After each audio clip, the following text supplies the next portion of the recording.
स्वागत है आप सभी का आपके अपने YouTube channel zero to hero 24/7 beginning of winning. Friends, हम लोग फिज़िक्स में आज की क्लास में मोशन के बारे में पढ़ेंगे और सारी चीज़ें जानेंगे कि मोशन होता क्या है और उससे रिलेटेड जो भी टर्म्स आएंगे वो सारी चीज़ें। फ्रेंड्स, इसके पहले हम लोग फिज़िक्स का सबसे बेसिक यूनिट्स एंड मेजरमेंट पढ़ा और उससे रिलेटेड सारे प्रीवियस ईयर के क्वेश्चन किए। अगर आपने अभी तक उस वीडियो को नहीं देखा तो पहले उस वीडियो को देखें। तो चलिए स्टार्ट करते हैं आज की क्लास और जानते हैं मोशन क्या होता है। तो फ्रेंड्स, मोशन क्या होता है?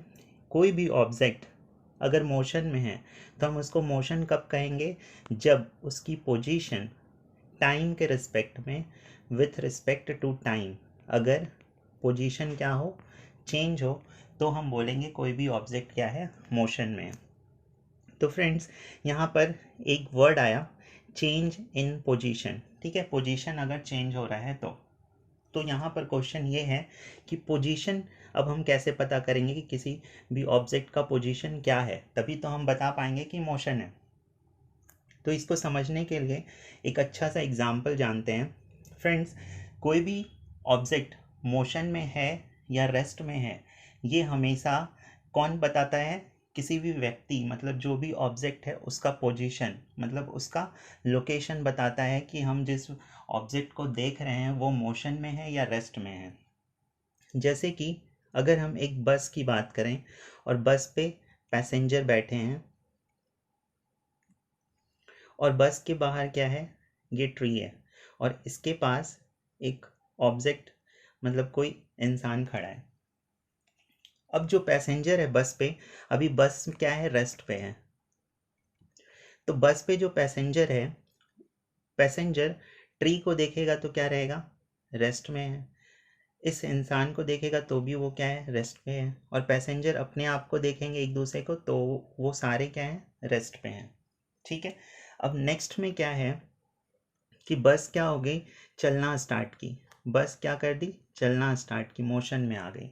तो अब क्या होगा कि जो बस पे जो पैसेंजर बैठे हैं, अब अगर वो ट्री को देखेंगे तो ट्री क्या रहेगी, पीछे की ओर चल रही होगी, मूव कर रही होगी।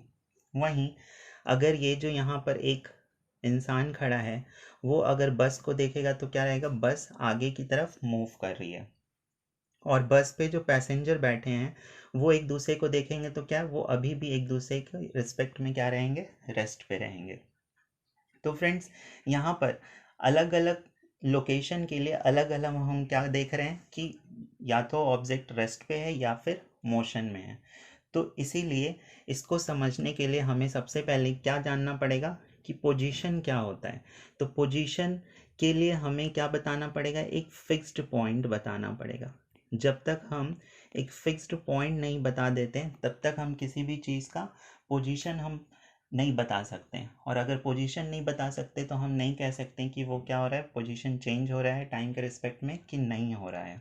जैसे कि हम देखते हैं रास्ते में जगह जगह पर क्या लिखा रहता है कि जो भी डेस्टिनेशन है वो इतने किलोमीटर दूर है, तो वो कहाँ से बताता है, वो उस पॉइंट से बताता है। लेकिन अगर कोई और कहीं और से उस पॉइंट को देखे तो उसका लोकेशन क्या हो जाएगा, चेंज हो जाएगा। जैसे कि अगर हम गूगल मैप की बात करें तो गूगल मैप में अगर हम किसी पॉइंट को अगर हम देखते हैं तो अगर हम अपने प्लेस से देखें तो उसका पोजीशन कुछ और बताता है, कोई और कहीं और से देखे तो उसका पोजीशन कहीं और बताता है। मतलब कि जब तक एक फिक्स्ड पॉइंट नहीं रहेगा तब तक हम किसी भी ऑब्जेक्ट का पोजीशन एक्यूरेट नहीं बता सकते।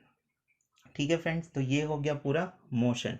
तो मोशन क्या हो गया कि मोशन, अगर ऑब्जेक्ट की पोजीशन चेंज हो रही है टाइम के रिस्पेक्ट में तो हम उस बॉडी को क्या कहेंगे, मोशन में कहेंगे। और मोशन को डिफाइन करने के लिए हमेशा एक पॉइंट की ज़रूरत होगी, फिक्स्ड पॉइंट की ज़रूरत होगी, लोकेशन की ज़रूरत होगी, तभी हम बता पाएंगे कि ऑब्जेक्ट उस ऑब्जेक्ट के रिस्पेक्ट में मोशन में है या रेस्ट में है। अब इससे रिलेटेड कुछ टर्म देख लेते हैं। तो सबसे पहले हम देखते हैं डिस्टेंस क्या होता है। डिस्टेंस, सबसे पहला इसका टर्म है डिस्टेंस। तो फ्रेंड्स, यहाँ पर मैं एक स्ट्रेट लाइन पाथ लेता हूँ। अभी हम लोग स्ट्रेट लाइन मोशन की बात कर रहे हैं, स्ट्रेट लाइन मोशन। तो यहाँ पर मान के चलते हैं कि ये ऑब्जेक्ट ओ पॉइंट पे है, वो ओ पॉइंट से चलना स्टार्ट किया और ए पॉइंट पर गया, और ए पॉइंट से वो वापस सी पॉइंट पे आ गया। ठीक है, ओ कहाँ तक गया? ए पॉइंट पे गया, और ए पॉइंट से वापस कहाँ आ गया? सी पॉइंट पे। अगर हम इस केस में देखें तो जो ऑब्जेक्ट है वो ओ से ए कितना पाथ कवर किया? 60 किलोमीटर, 60 किलोमीटर लेंथ कवर किया। उसके बाद वो ए से कहाँ आ गया? सी पर आ गया। तो ए से सी तक उसने कितना डिस्टेंस, कितना लेंथ कवर किया? तो ए से सी कितना आ जाएगा? 60 माइनस 25 कितना हो जाएगा? 35 किलोमीटर। ये 5, 10, 15, 20, 25, 30 और ये 35, टोटल 35। तो ये हो गया 60 और ये 35। तो टोटल डिस्टेंस इसने कितना कवर किया? 60 प्लस 35, 95 किलोमीटर। तो ये हो गया हमारा डिस्टेंस। तो डिस्टेंस क्या हो गया कि total path covered by an object. ठीक है, total path covered by N object is called distance. ये छोड़ के कि वो किस डायरेक्शन में जा रहा है, पॉजिटिव जा रहा है नेगेटिव, अगर हम सिर्फ न्यूमेरिकल वैल्यू की बात करें और अगर हम उसको एडिशन कर दें तो जो वैल्यू मिलेगी वो किसकी वैल्यू मिलेगी? डिस्टेंस की वैल्यू मिलेगी। ठीक है, तो डिस्टेंस का यहाँ पर डेफिनेशन क्या होता है कि total path length covered by the object is called distance covered by the object. ठीक है, मतलब कि हम कितना भी चलें उसको क्या करते जाएं? ऐड करते जाएं। तो to describe distance we need to specify only the numerical value. सिर्फ हमको न्यूमेरिकल वैल्यू चाहिए, मतलब कि हम ये गए 5, फिर गए 6, फिर गए 8, फिर गए 2। तो कितना टोटल डिस्टेंस हमने कवर किया? सिर्फ हमको ऐड करना है 5 + 6 + 8 + 2। तो ये कितना हो गया? 10, 16, 21। तो ये बता देंगे हम 21 मीटर या किलोमीटर चलें। ठीक है, तो यहाँ पर डिस्टेंस में हम कभी भी डायरेक्शन की बात नहीं करेंगे कि किस डायरेक्शन में मोशन हो रहा है, सिर्फ किसकी बात करेंगे? Numerical value. और वही न्यूमेरिकल वैल्यू क्या कहलाएगा? मैग्नीट्यूड। ठीक है, तो हम जैसे गाड़ी चलाते हैं, बाइक चला रहे हैं, तो बाइक में हम क्या देखते हैं? उसमें क्या लगा रहता है? ऑडोमीटर लगा रहता है। वो क्या डिस्टेंस मेजर करता है? तो डिस्टेंस वो क्या बताता है कि हम कितना गए, कितना वापस आए, टोटल वो ऐड कर देता है। ये नहीं देखता कि हम किस डायरेक्शन में गए। तो ये हो गया हमारा क्या? डिस्टेंस। लेकिन अगर वही हमने ओ से ए गए, ओ से कहाँ तक गए? ए तक गए, और ए से वापस हम कहाँ गए? सी तक गए। तो ये हो गया ओ और ये हो गया सी। तो अगर हम सिर्फ देखें कि ऑब्जेक्ट का इनिशियल पोजीशन क्या है और फाइनल पोजीशन क्या है, अगर हम सिर्फ ये देखें कि ऑब्जेक्ट का इनिशियल पोजीशन क्या है, इनिशियल पोजीशन क्या है और फाइनल पोजीशन क्या है, और अगर दोनों का हम सिर्फ क्या निकाल लें? डिस्टेंस, तो वो कहलाता है डिस्प्लेसमेंट। डिस्प्लेसमेंट मतलब कि बॉडी कितना डिस्प्लेस हुआ अपने ओरिजिनल पोजीशन से। तो यहाँ पर क्या करना पड़ेगा डिस्प्लेसमेंट के लिए? ऑब्जेक्ट कहाँ पर है? इनिशियली यहाँ पर है, और फाइनली कहाँ पर है? यहाँ पर है। तो टोटल डिस्टेंस इसने कितना कवर किया, मतलब टोटल डिस्प्लेसमेंट यहाँ कितना है? 25 किलोमीटर। या तो इसको ऐसे भी निकाल सकते हैं कि ओ से ए गया, ठीक है, ओ से ए, और वापस कहाँ आ गया? सी पर आ गया। तो ओ से ए हो गया हमारा 60, और फिर ए से सी आया, तो ए से सी कितना आया? 60 माइनस 25, 35। तो अगर हम इन दोनों को माइनस कर दें तो कितना आ जाएगा? 25, और ये माइनस हो जाएगा और ये प्लस, क्योंकि इस डायरेक्शन हम क्या ले रहे हैं? प्लस, और इस डायरेक्शन माइनस। तो कितना हो गया? 25 किलोमीटर। तो डिस्प्लेसमेंट क्या देखता है? डायरेक्शन ऑफ मोशन देखता है, जबकि डिस्टेंस सिर्फ क्या देखता है? Numerical value. डिस्टेंस को डायरेक्शन से कोई मतलब नहीं रहता। तो डिस्प्लेसमेंट का यहाँ पर अगर हम डेफिनेशन देखें तो the shortest distance measured from the initial to the final position of an object is known as the displacement. यही था ना कि स्टार्टिंग यहाँ पर था, ए तक गया और फिर वापस सी पर आ गया। तो सिर्फ हमको इस केस में डिस्प्लेसमेंट में देखना है इनिशियल कहाँ है और फाइनल कहाँ है, बस उन दोनों के बीच का डिस्टेंस निकाल दो, वही कहला जाएगा डिस्प्लेसमेंट। जैसे कि एक ऑब्जेक्ट है, वो गया 3 किलोमीटर, उसके बाद फिर वो साउथ की तरफ मुड़ गया और गया 4 किलोमीटर। तो अगर इस केस में हमको डिस्टेंस बताना है तो डिस्टेंस क्या हो जाएगा, डिस्टेंस अगर बताना है तो 3 + 4, सिर्फ हमको क्या करना है, ऐड करना है न्यूमेरिकल वैल्यू, तो ये हो जाएगा 7 किलोमीटर। लेकिन अगर डिस्प्लेसमेंट बताना है तो डिस्प्लेसमेंट क्या होता है, shortest distance measured from the initial to the final position. तो इनिशियल कौन है, ये पॉइंट है ए, और फाइनल कौन है, ये बी। तो इन दोनों को अगर हम मिला दें तो यही हो जाएगा डिस्प्लेसमेंट। तो अब ये कितना होगा, हमको पता है पाइथागोरस थ्योरम, ये कितना है, एक राइट एंगल ट्रायंगल है। तो ये मेज़र कैसे करेंगे, 3² + 4²।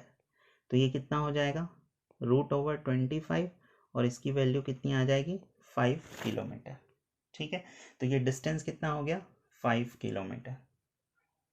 ठीक है, तो एक चीज़ यहाँ से ये समझ आता है कि जो डिस्टेंस है 7 किलोमीटर और डिस्प्लेसमेंट कितना है, 5 किलोमीटर।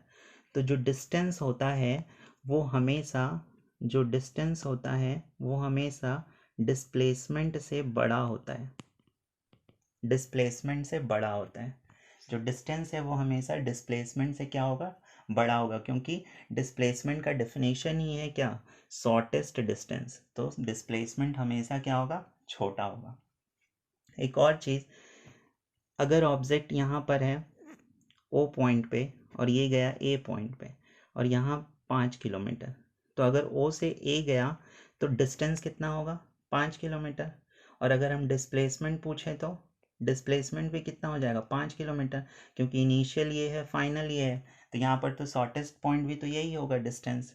तो 5 किलोमीटर डिस्टेंस भी हो गया, 5 किलोमीटर डिस्प्लेसमेंट भी हो गया। तो एक चीज़ और समझ आया कि डिस्टेंस जो है वो इक्वल भी हो सकता है किसके, डिस्प्लेसमेंट के। तो दो चीज़ पता चला कि डिस्टेंस या तो बड़ा होगा या इक्वल होगा किसके, डिस्प्लेसमेंट के। तो यही चीज़ यहाँ लिखा है कि distance is always greater than and equal to displacement. ठीक है, डिस्टेंस जो होगा, distance is always greater than equal to displacement. ठीक है, अब दूसरी चीज़ कि जो डिस्टेंस है वो हमेशा क्या होगा, पॉजिटिव। डिस्टेंस जो है हमेशा क्या होगा, पॉजिटिव, क्योंकि हम यहाँ पर डायरेक्शन नहीं देखते हैं, सिर्फ हम न्यूमेरिकल वैल्यू देखते हैं और ऐड कर देते हैं। बट जो डिस्प्लेसमेंट है वो पॉजिटिव भी हो सकता है, नेगेटिव भी हो सकता है, और ज़ीरो भी हो सकता है। ठीक है, ज़ीरो कैसे होगा, अगर कोई ऑब्जेक्ट ओ से ए गया और वापस ए से कहाँ आ गया, ओ पे आ गया, तो इस केस में इनिशियल पॉइंट भी यही है और फाइनल पॉइंट भी यही है। तो अगर ये टोटल 5 किलोमीटर है तो 5 किलोमीटर गया और फिर वापस -5 किलोमीटर आ गया, तो कितना हो गया, ज़ीरो। तो देखो डिस्प्लेसमेंट पॉजिटिव भी है और नेगेटिव भी है, और सबको ऐड कर दिए तो कितना आ गया, ज़ीरो। उसी तरीके से अगर हम देखें कि एक ऑब्जेक्ट है, वो ओ से ए गया 20 किलोमीटर, ओ से ए गया 20 किलोमीटर, और फिर इसको ऐसे देखते हैं, ओ से ए गया 20 किलोमीटर और फिर वापस लौट के बी पर चला गया, ये हो गया 50 किलोमीटर। तो अब डिस्प्लेसमेंट बताना है, तो डिस्प्लेसमेंट ऑब्जेक्ट स्टार्टिंग में कहाँ पर है, ओ पर है, तो ओ से ए गया +20, और फिर ए से कहाँ चला गया, बी पर चला गया, तो कितना हो गया, नेगेटिव डायरेक्शन, तो ये हो गया -50, तो ये कितना हो गया, -30 किलोमीटर। तो यहाँ से यहाँ का डिस्टेंस क्या है, 30 है, लेकिन डायरेक्शन क्या है, अपोजिट, तो ये वैल्यू कितनी आ गई, माइनस। तो माइनस ये क्या है, डिस्प्लेसमेंट है, इनिशियल पोजीशन और ये फाइनल पोजीशन। तो यहाँ से क्या पता चल रहा है कि डिस्प्लेसमेंट जो होगा वो पॉजिटिव भी हो सकता है, नेगेटिव भी हो सकता है, और ज़ीरो भी हो सकता है। तो ये था पूरा डिस्टेंस और डिस्प्लेसमेंट डिफरेंस। तो यहाँ पर एक डायरेक्शन और मैग्नीट्यूड से निकल के एक बात और, दो टर्म आता है, एक आता है वेक्टर क्वांटिटी, एक आता है वेक्टर क्वांटिटी और दूसरा आता है स्केलर क्वांटिटी। तो वेक्टर और स्केलर किसको बोलते हैं? वेक्टर उसको बोलते हैं जहाँ पर magnitude as well as direction हो। जिस क्वांटिटी के पास मैग्नीट्यूड और डायरेक्शन दोनों हो उसको हम लोग बोलते हैं वेक्टर क्वांटिटी, और जिस क्वांटिटी के पास सिर्फ और सिर्फ क्या हो, मैग्नीट्यूड हो, उसको हम लोग बोलते हैं स्केलर क्वांटिटी। तो अभी हमने देखा था कि डिस्टेंस में क्या था, सिर्फ न्यूमेरिकल वैल्यू, और न्यूमेरिकल वैल्यू क्या कहलाता है, मैग्नीट्यूड।